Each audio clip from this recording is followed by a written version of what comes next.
something happened that none of us saw coming. Something that changed the course of my life forever. I was at Dad's place with Alex on the couch. I was playing with him and we were drawing using color pencils when a knock came on the door. Dad answered it and asked who it was. And then I heard a voice reply, a man's voice, and it said, "I'm here to get my son." What? Dad asked in confusion. Suddenly, the other man appeared, and he stared at me and Alex.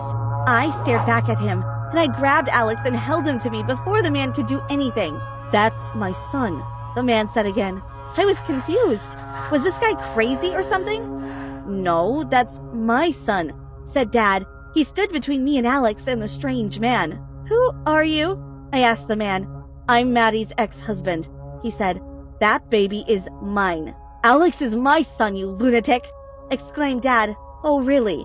Are you willing to do a DNA test to prove it?" the stranger taunted. Dad lifted his chin. "Of course I'm willing. I have nothing to fear." Next thing I knew, we were at the clinic getting the DNA test. Eventually, the nurse appeared with an envelope of the results. "Are you ready?"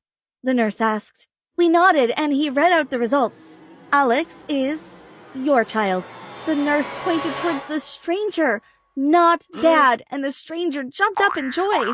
"I told you," the man teased. "That baby is mine."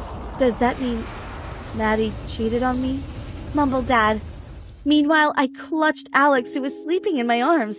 I didn't want to say goodbye to Alex.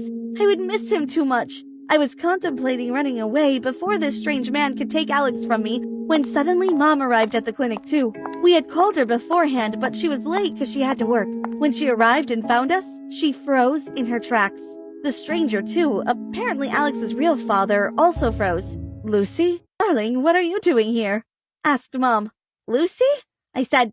"Darling? What's going on here?"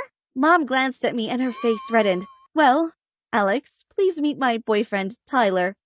"Your boyfriend?" My heart couldn't take this many sudden realizations. We all stood there, all frozen like statues, as this information sunk in. I was struggling to comprehend all of this, and I wondered, was Alex still my brother since he was my mom's boyfriend's son?